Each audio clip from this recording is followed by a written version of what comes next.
ketemu balance. Jadi tentunya gitu, dalam kita melakukan kegiatan operasi, kita harus melihat si neraca ini, kondisi keuangan kita seperti apa, sumber keuangan kita memungkinkan tidak untuk dialokasikan ke operasi seperti ini.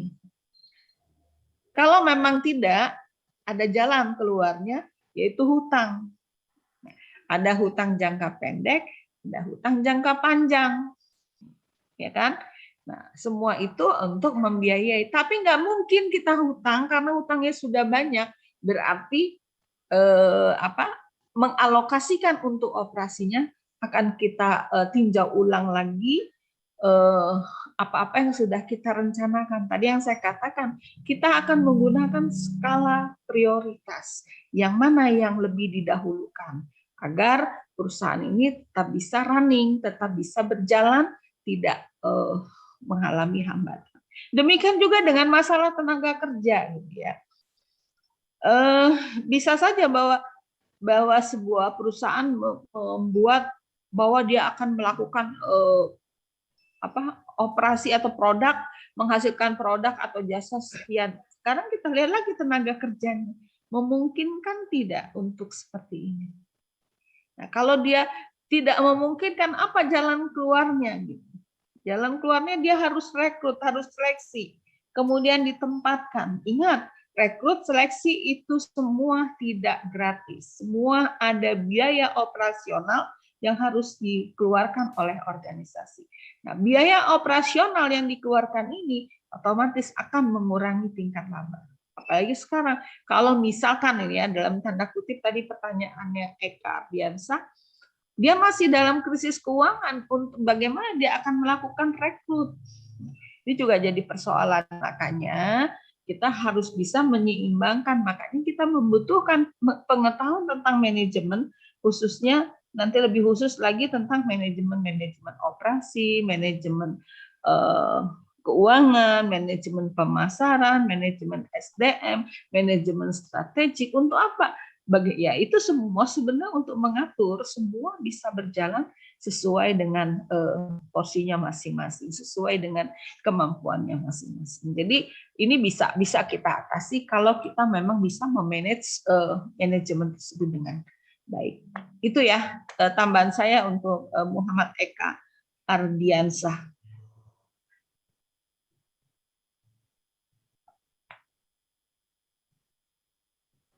Yuk, silakan.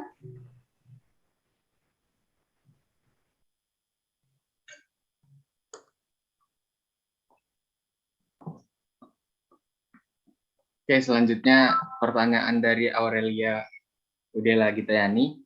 Izin bertanya, sejak pandemi terjadi pengurangan karyawan atau PHK, sedangkan dalam perencanaan operasi, jumlah produk yang dihasilkan perusahaan dapat dalam kapasitas normal itu bergantung pada jumlah karyawan yang bekerja. Lalu, bagaimana cara agar kegiatan produksi tetap berjalan dengan efisien dan tetap memiliki jumlah kapasitas barang normal dalam jumlah karyawan yang tidak sebanyak biasanya? Sebenarnya, ketika perusahaan, izin ya, maaf kalau misalnya salah, silahkan dikoreksi. Nggak apa-apa, terus dia kok minggu. Secara teori, ketika perusahaan melakukan PHK atau pemutusan hubungan kerja, berarti kan jumlah permintaan akan barang yang diminta itu kan berarti menurun, sehingga kegiatan produksi menurun. Jadi, bagaimana cara menghasilkan kapasitas barang normal dalam jumlah karyawan yang tidak sebanyak biasanya? Ya pasti menggunakan teknologi untuk meningkatkan efisiensi produksi. Namun karena adanya PHK berarti kan karena dilakukan PHK berarti kan keuangan perusahaan sedang mengalami masalah, ya kan? Karena tadi berkurangnya permintaan akan barang yang diproduksi. Jadi untuk membeli alat untuk menjadikan produksi secara efisien itu juga cukup sulit.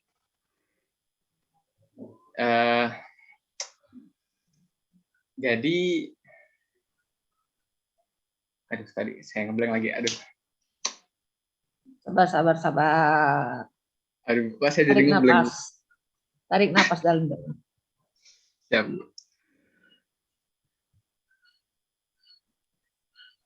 Jadi tadi untuk misalnya menentukan gimana caranya barang berproduksi dengan normal, yaitu dengan cara melakukan mungkin ya inovasi dalam pengadaan produk baru, sehingga mendapatkan ceruk pasar yang baru atau niche yang baru, sehingga dapat kembali berjalan gitu. Apa namanya, produksi yang seharusnya dilaksanakan gitu tetap berjalan dan bisa dapat dilakukan dengan efisien. Gitu. Mungkin ada tambahan dari yang lain. Silakan kalau ada yang ingin menambahkan pertanyaan dari Aurelia Udela.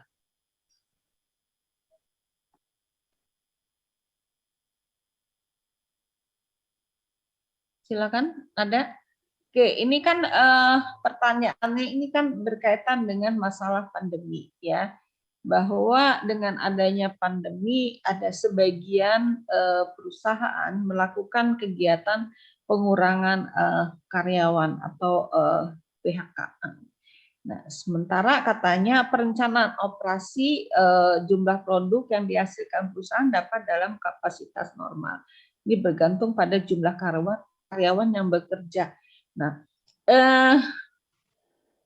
Aurelia, dengan adanya terjadinya PHK atau pengurangan karyawan ini mengakibatkan gitu ya, mengakibatkan daya beli masyarakat juga semakin menurun, ya kan? Kita tahu bahwa mereka yang terkena PHK itu mau tidak mau daya beli mereka juga semakin menurun. Dengan daya beli semakin menurun, sudah pasti kita bisa bayangkan mungkin produksi juga harus menurun. Kalau enggak ya siapa yang mau membeli gitu. Ini kan jadi satu dilema gitu. Dilema di mana produk yang dihasilkan dalam kapasitas normal, kalau dia masih berproduksi dalam kapasitas normal, ini nanti akhirnya banyak produk yang tidak laku di pasar gitu. Kenapa ya? Karena daya belinya gitu, daya beli masyarakat yang semakin berkurang. Bagaimana cara agar kegiatan proses tetap berjalan dengan efisien ke jumlah kapasitas? Nah, ya dengan terjadinya pengurangan pegawai, kemudian terjadinya di pasar juga barang relatif jumlah yang terjual dan yang terjual atau yang dijual juga semakin berkurang, ya akhirnya kita bisa menyesuaikan diri kembali gitu. Perusahaan dalam hal ini atau organisasi ini dia akan menyesuaikan kembali planning yang sudah ditetapkan tadi, jumlah produksi yang harus dihasilkan gitu, produk barang ataupun jasa, dia pasti akan mengurangi jumlah tersebut. Makanya sekali lagi di planning, di fungsi manajemen planning tersebut bukan harga mati, bukan kartu mati yang tidak bisa diubah-ubah. Jadi planning itu bisa diubah sesuai dengan kebutuhan gitu. Karena ini di luar maunya kita terjadinya pandemi ini gitu ya.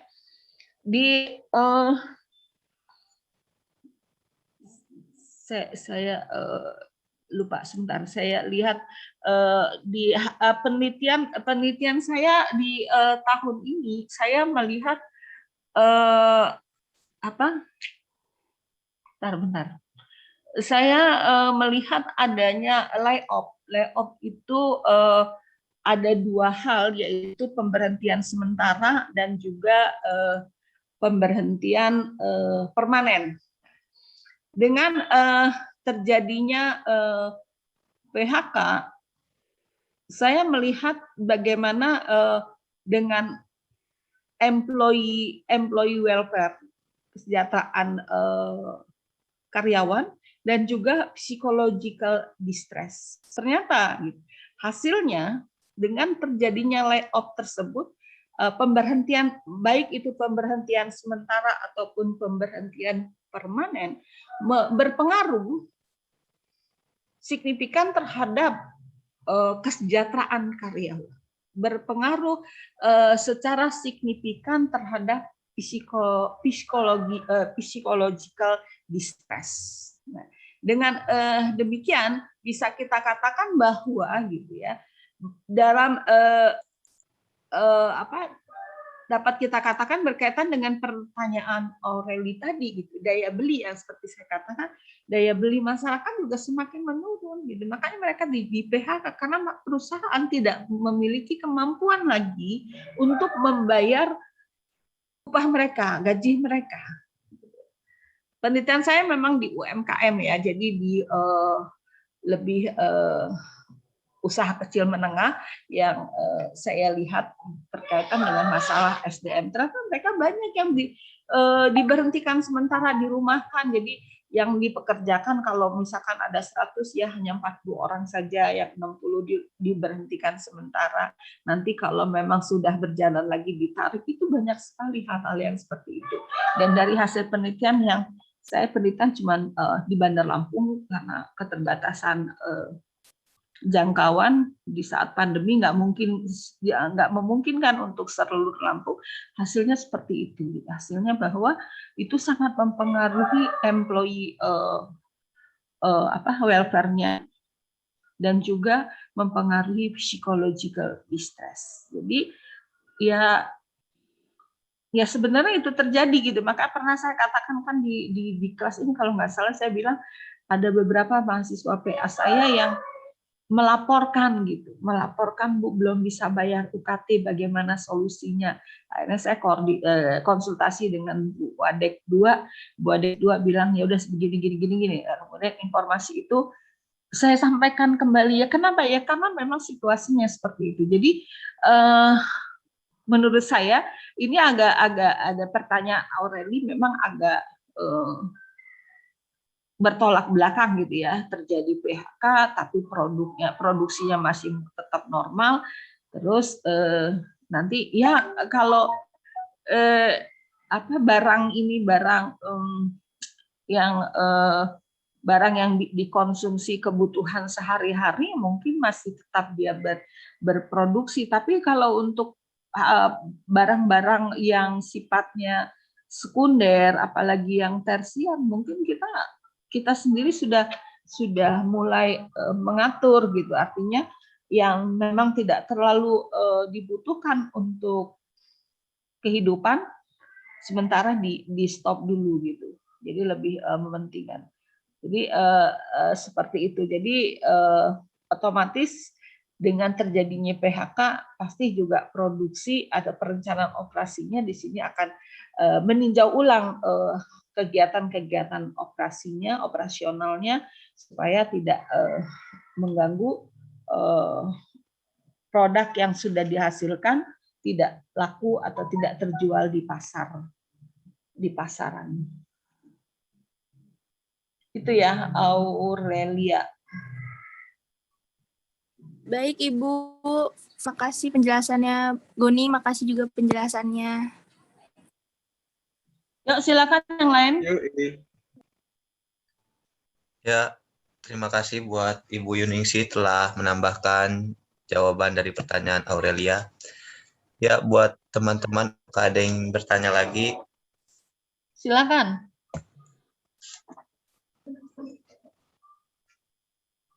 Ya, sudah tidak ada yang bertanya.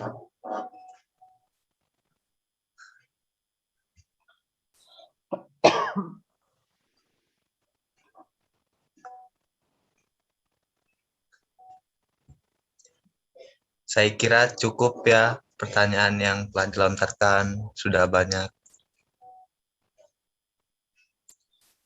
Baik, kalau sudah tidak ada yang ditanyakan lagi, jadi intinya di bab ini adalah bagaimana sebuah organisasi atau sebuah perusahaan tersebut melakukan kegiatan operasionalnya terkait dengan penciptaan barang ataupun jasa gitu. Jadi ada dua hal yang kalau kita bicara operasional, ada operasi pembuatan produk barang dan juga jasa. Benar tadi yang dikatakan di slide temannya bahwa jasa tersebut tidak terlihat gitu, tapi kita bisa merasakan gitu, bisa merasakan. Dia tidak bisa disimpan betul gitu. Kalau jasa seperti halnya saat ini kan berkembang, ada Gojek, ada Grab, ada Maxim, ada apalah gitu ya. Nah itu kan jasa itu. Kita bisa merasakan, iya, merasakannya kalian bisa sampai pada tujuan yang diinginkan. Tapi hasil itu tidak bisa kita simpan untuk besok. Jadi artinya kalian pesan hari ini kan dinikmati hari ini, ya jam ini. Nanti kalau misalnya nanti jam 12, ya dinikmati jam 12. Setelah itu selesai. Bisa kita merasakan tapi tidak bisa kita simpan. Beda dengan produk. Ya. Kalau Anda beli ayam geprek sekarang dimakannya nanti jam 1 siang, bisa berwujud, ya kita bisa lihat itu ayam seperti apa, sambelnya, merahnya, gitu, tergantung levelnya, gitu ya. Nanti di kampus itu ada ayam geprek, itu ada level-levelnya, gitu ya. Nah itu yang membedakan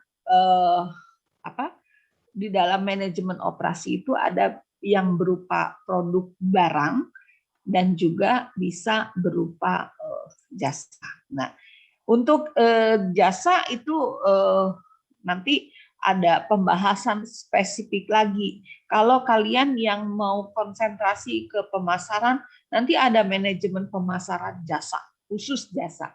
Kemudian kalau mau yang ke bisnis, ada mata kuliah manajemen operasi jasa. Ada yang jasa. Jadi itu bahasan-bahasan tersendiri untuk jasa, karena memang dirasakan gitu jasa saat ini berkembang sangat-sangat pesat, gitu. Di mana kita banyak berhubungan dengan kegiatan-kegiatan seperti itu. Jadi itu mungkin jadi kemudian ada hal-hal lain bagaimana kita membuat strategi agar produk yang ditawarkan atau produk yang kita pasarkan itu menjadi sesuatu. Kan tadi juga temannya bilang bahwa di dalam kegiatan operasi itu ada yang kegunaan bentuk, kegunaan waktu, kegunaan tempat yang sudah dijelaskan dengan baik tadi ya, bahwa ya mungkin kalau ada sebongkah kayu atau sebongkah batu gitu, kalau belum diubah bentuk menjadi sesuatu, nggak ada yang tertarik. Coba tapi kalau sudah diubah, makanya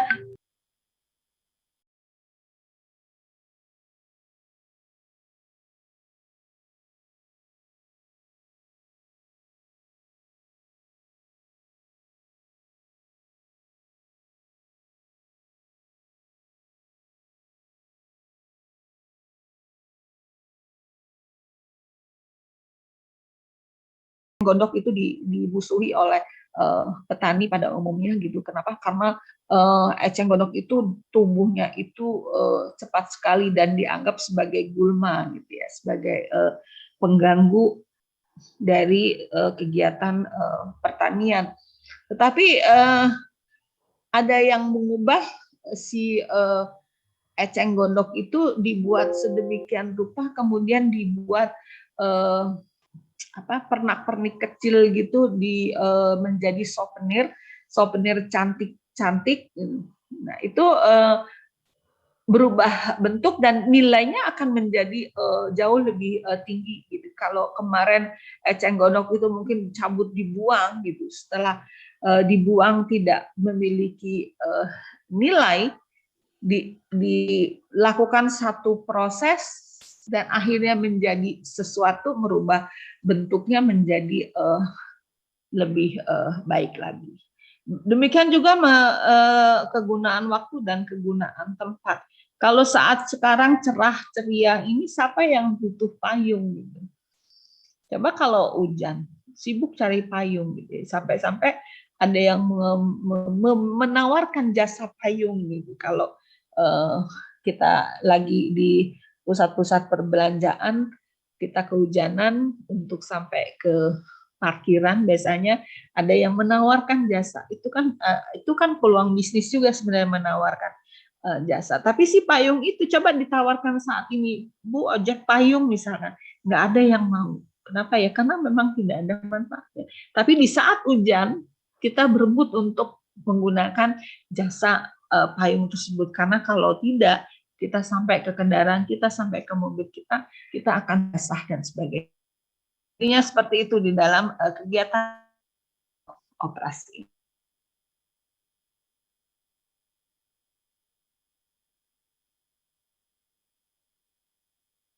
Khusus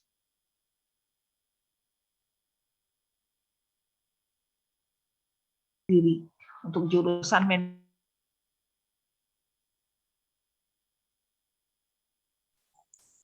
Yuk, masih ada yang tanyakan, silakan.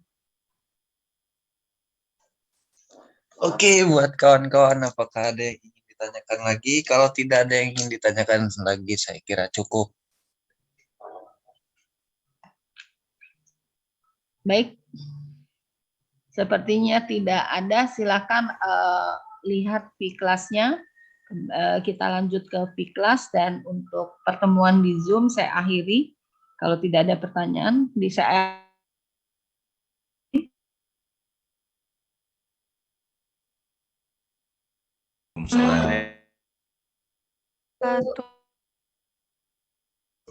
Yuk, saya izin live. Terima kasih. Yuk, kasih ya Bu.